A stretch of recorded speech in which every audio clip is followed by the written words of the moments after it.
Hi, this is Retro Bear once again, and apologies for the long absence between the last video and this one. It's just been a bit busy. Work holidays and the World Cup, and what I'm about to show you is a generation style conveyor belt of retro gaming pickups over the course of the last 6 weeks. It's just been that busy period, unfortunately.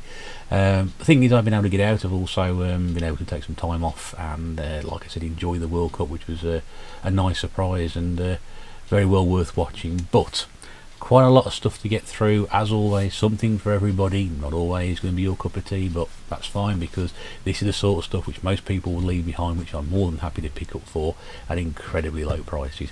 All this is done on a budget. I will point out any games that I paid a bit more for than I usually do. For those of you who've seen these videos before, the mere handful of you, but there you go. Usually pay no more than 50p to a quid for all my games. You will see that reflected in probably the quality and the sort of quite easily availability of some of the games. Sometimes I pay a bit more because in that case it's worth it, which is too good an opportunity to pass up, so I'll point out any of those that I've come across during the course of this video. Nice way to start. We'll start with this. Formula 1 2009 on the Wii. I had this as an actual game, but this was the set with the wheel inside. Very pleased to see. And also, looking there, always a bonus to see that the controller comes with the polished plastic insert on it. Always good to have. Everything in really good condition. And that was £1.50, which I think was a very good price to pay. Usually about 3 or 4 quid, so that's come down quite a bit. Xbox now original, and we have here Metal Gear Solid 2 Substance. I have Metal Gear 2 and 3 on PlayStation 2. I think I got 4 and on the PlayStation 4 and 5 on the 360, but yeah, it's a nice little pickup. That was a couple of quid, that one, a bit more than I usually pay. That's another one I paid a bit more than I usually do for. That's Taisho Legends, which usually about 5 quid. I've seen before. Picked up for £2.50 in a charity shop. There was quite a few games in there at £2.50. Good thing about this one as well, on the front it says that there's a free art card inside. Well, there it is, and you can see that there. That's the Bubble art card, perfect condition. They had some other general games in the same charity shop, and they're asking £2.50 for all of them. That I thought was too good an opportunity to pass up that one, so I picked that one up for £2.50. Like I said, a bit more than I usually pay. This is Mr. Bean on the PlayStation 2. That was £1. Egomania on the PlayStation 2. That was also a quid. Nice pick up, this one from CEX. I thought this is nothing really to write home about. It's 24 the game, which, mate, if anybody's played it out there, it's a fairly average game, but this is actually the Steelbook edition, which is quite nice. Not too many PlayStation 2 games had Steel editions. I think Resident Evil 4 did. There's a couple of others, but not usually see that one. I've not seen that one before. I had the standard version, but that was again 50p, which is not a bad price to pick up for. And as it's a steel, not bad condition either. A little bit of scratching around the bottom, but I'm not so fussed about that. Burnout 2 Point of Impact on PS2. That was a quid. Now some more Wii stuff. This is Babysitting Mama. Yeah, this does come with a doll, as it says at the top there. I've never actually seen one with a doll, and they do go for about 5 to 10 quid. I think that was 50p. Yeah, it's one of those things I played once and never again. Need for Speed Pro Street. That was £1.50, I think. Kung Fu Panda, which was a quid, and I thought I had that one, but I didn't. I actually got Kung Fu Panda 2 for the U-Draw for the Wii. So nice little pick up there. Hasbro Family Game Night. I've got volume 3 of this already. That was a £1 as well. Can't beat a bit of Knoll. Yep, I now have Telly Addicts as well on the Wii, and Telly Addicts on the PlayStation 2. This is Deal or No Deal, which I think paid 75p for. Again, that's usually been £2.50 before now. It's quite difficult to been picked up fairly cheap. I'm not going to pay any more than a quid for it. There we go. So nicely done. You're going to groan at this one. Barbie Jet Set and Style, which I paid the astonishing price of £2.50 for. Now there is a method to the madness, and this is because traditionally Barbie games do tend to hold a little bit of value. Some of the other Wii titles are sort of priced between £6 and £10 if you be buying on the second-hand high street. So that's more of an investment, and in fact it doubles in value over a period of time. I'll be quite happy with it. I've watched the video on YouTube. It's pretty shallow, but it's there, isn't it? Brunswick Pro Bowling for the Wii, which I think again was 50p. Summer Stars 2012 because they couldn't get the Olympic license. Yeah, again that was 50p as well. And Rise of the Guardians, which is another one of those obscure film tie-ins of a film I've never heard of before. I did do a video last time with Igor, which apparently was a film as well. I had no idea whatsoever whether that was a film. Move those over there. Next pile. You can see that's one pile. That may have been one weekend. I can't quite remember. I think I've maybe been out three weekends out of the last 6 or 7. So difficult to work out what's what and what isn't. PlayStation 1 stuff now. This is FIFA Road to the World Cup, which is widely regarded as probably the best FIFA game by some people. I've seen a few videos knocking around on YouTube about that, so that was £1. This is Rugrats Search for Reptar. Conveniently, this is missing the manual, but most PlayStation 1 games tend to come with bits missing off them, I find anyway. Again, that was £1. David Ginola's FIFA 97. I say it's not his game person, it's him on the front, but there we go. Again, that was £1. Bit of a theme going on here. Euro 2000, which was also £1. Worms, the platinum version, which was also £1. I had that when it first came out, actually. The Black Label version, great fun to play. Never played it before, completely unique. Got a few of the Worms games knocking around for other systems. Yeah, I know it's a platinum version, but it was £1. Can't knock that by. And then Complete Onside Soccer. Yep, no idea about that one, but it does contain the 1996-97 season teams and players. That's something, I guess, if I can remember. 96, 97 possibly. I don't know. That was a long time ago and I was a lot younger. And again, that was £1.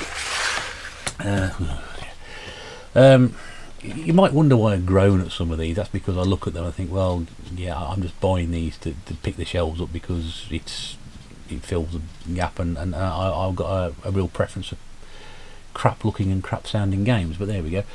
Mary Kate and Ashley's Sweet 16 License to Drive. Yes, I did pay a whole £1 for that. I thought I really could save money buying it elsewhere. This is Spy Toy for the PlayStation 2 for the iToy, which I've if you have the current edition of Retro Game Magazine, you'll notice there's an article in there about the iToy, and it sort of spotted a bit of interest because a few games that's meant to be pretty good. I'm not going to try and collect all those as a matter of interest, but I've got about 5 or 6 of the iGames now, so it's always worth having a go. This one comes from the previous videos where I sort of say I like the look of crap covers or games which look really rubbish and they sound quite interesting at the same time. So this is Made Man on PlayStation 2, which I've never seen before. I think I paid £1.50 for this one. And it's got some good blurb on the front of it, such as Tarantino style meets Goodfellas cool, which is always interesting. Made by Mastertronic, who those of you who go back and further in time to the days of tape games, which you'll see here. I'll show that t-shirt very quickly. Possibly it's open to debate. I'll let you debate amongst yourselves about that one. Yes, and Mastertronic were a budget label at the time, so I'll be interested to see how that turns. They've got some good blurb on it. Harry Potter and the Chamber of Secrets. It's only the second Harry Potter game I've got. I had got Half-Blood Prince on the Wii. That was £1. Yeah. VIP starring Pamela Anderson from a really terrible television programme. 50p. It's meant to be awful. I have it. This is for Xbox 360 stuff now. This is Gears of War. This is the Steel. Not complete, obviously. You'll notice probably missing and there's also bits, I'm guessing, missing from here. Someone's previous owners had the stickers out of here apart from one. But it was nice condition and it's a nice looking thing, and I've sort of trying to sort of pick up steals for the 360 primarily. If I don't see those, I won't buy them. But that was a nice one. That was £1.50, I think. Starsky and Hutch. That was 50p, and I've got that on the PlayStation too. That's actually really good fun. Really good fun. Even if you're, it's not quite an accurate representation. It does have the voice of Antonio Fargas, who played Huggy Bear in the TV series. It's got the original theme tune in there as well, and some nice sort of 70s style music and theming on it. It's not bad. He passed the time quite nicely. Football Manager 2006 on the Xbox 360. I didn't realise they brought this game out on the 360. There are a couple of the Championship Manager games came out for the original Xbox, and then there's Championship Manager games for the PlayStation 2. But that's the first one I wasn't aware that came out. Not my favourite version. 2005 is my absolute favourite Football Manager game, but I'm prepared to give that one a go. That was 50p. Tony Hawk's Downhill Jam.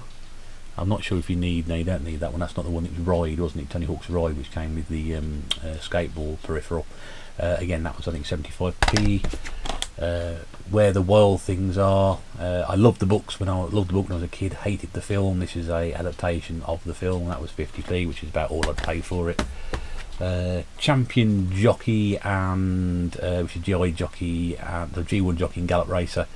Great fun to play in the arcade, though. If you ever did years and years ago, and you had to sit down on the horse, and interesting time in Blackpool doing that many years ago. Probably around the time of Onside Soccer's teams and players, 96, 97, maybe a bit later actually. Again, that was I think 50p. And SmackDown vs Raw 2011, also on the Wii. That was 50p, which I think completes the SmackDown and Raw selection on the Wii. For the time being, so I'll move those over there. Move that up there. Oh, dear me. It's the problem, you see, when you accumulate so many things over a period of time, you don't have enough. You might have noticed, incidentally, behind me, the PlayStation 2 games have sort of rotated themselves. That's because I was running out of space and found out it was creating more space by turning the game on its side. There's a different opinion in this household about whether that's a good thing or a bad thing or not. I think that's okay.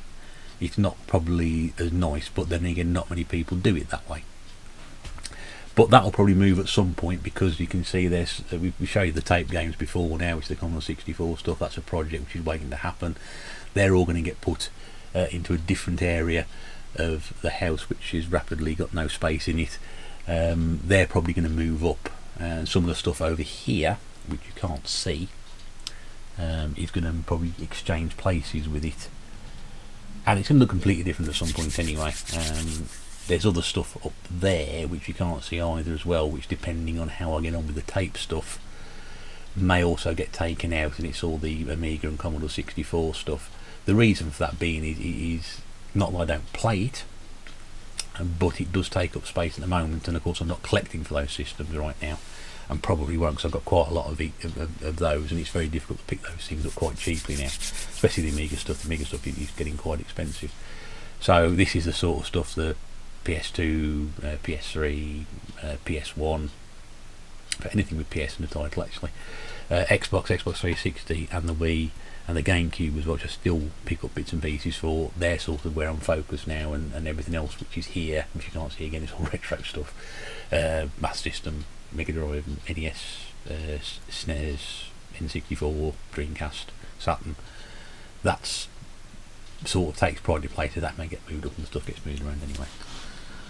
Did you enjoy the tangent? Glad we're all back right.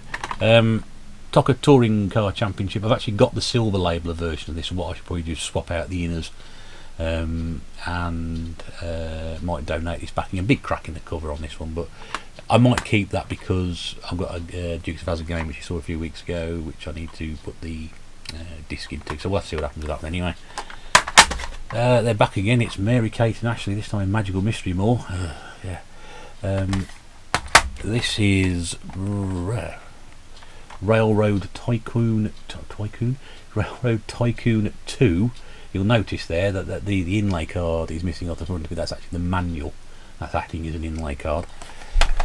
This is Shrek's Treasure Hunt. You'll notice this is a thin one. I'm not sure if that's correct or not. I don't know. I'm suspecting it isn't. but then again, I'm looking at the side of it. I don't know. I never. It's cheap. And then starring probably one of my least favourite people in the world, Alan Shearer. This is Actua Soccer 3, which, as you can see, has no back to it, and someone's actually put a label down the side because when they had it on the shelves, obviously didn't know what it was. I'm not going to argue with the state of those. I know they're pretty ropey. A few crack cases there, but they were 30p each. You can't really pass up on the opportunity of those, and it's not just football games and you know, sort of general fodder. There's some interesting bits in there, but you know, there we go. This one I bought specifically to burn, or just put on the shelf and never play Aston Villa club football. There were quite a few of these where they actually ended up getting, so Manchester United, Aston Villa, that was a Birmingham City one as well, I think. Chelsea, Real Madrid. Yeah, it wasn't meant to be very good at the time.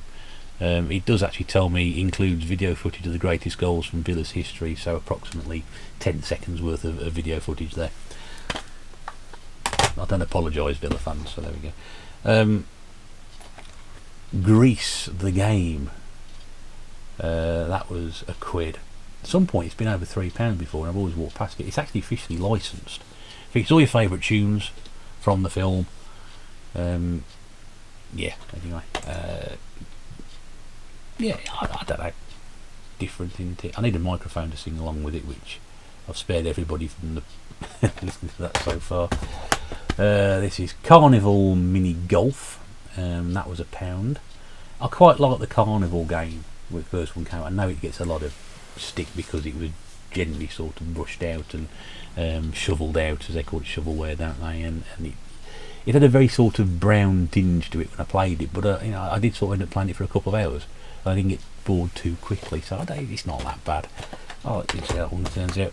FIFA 13, because I have all the other FIFA games on the Wii, 8, 9, 10, 11, 12, so that was £1 as well. Batman the video game, which was £2, which is about the lowest price I've seen it on the high street. I played this on the PlayStation 3, great fun, the Lego games, some of them. This one was quite good as well, so quite looking forward to playing that one. Rapala's Fishing Frenzy, no fishing rod included. I didn't know there was a fishing rod attachment. Apparently there is, and that was 50p. I've got Sega Bass Fishing as well, so this is Crash Bandicoot, The Wrath of Cortex. Now I know it's a platinum version, and these are generally frowned upon among collectors. They prefer the, as you can see me, the black and white labels as opposed to these. It was £1. I'm not going to pass up the opportunity of owning the Crash Bandicoot game for £1. And you know, if you do have this, if you do take it into CEX, they give you the same value as the standard version. Barnyard, which was 50p, which again, another top tip for you if you are going out into charity shops and things, always check it. They've got a children's section, they've got DVDs in it, always check, because every now and again the staff will put a game in there, and I think it's a DVD, or they just put it in the wrong section and everything else. Always check it, and that's where I found this one. Never found anything particularly rare or collectible by doing that, but you'd be surprised that you may find the odd game that you never heard of before, or just in it. But again, 50p, can't go wrong with that. That was a cartoon series on Nickelodeon, I believe. I've never heard of it. And finally, the Simpsons game on PlayStation 2, and that was £1. So as you can see, quite a bit of stuff there. Generally not all that much spent, which is good, and again it's been spread over the period of about 6 weeks. A couple of those were picked up while I was away as well, which was even more interesting. If you can do retro game hunting and shopping when you're actually on holiday, it can get benefits, not being on this occasion, but it's always worth doing anyway. So that's that. There's another video to come which will include all the stuff I picked up this past weekend, which would have been the last weekend in July. And so there you go, they're going to go onto the shelf, and finally I can start moving on with some other stuff. Yeah, so anyway, thanks for tuning in as always, and I'm very much hoping that we'll be able to give you some more videos and some more stuff to look at very soon. Until we speak again, bye for now.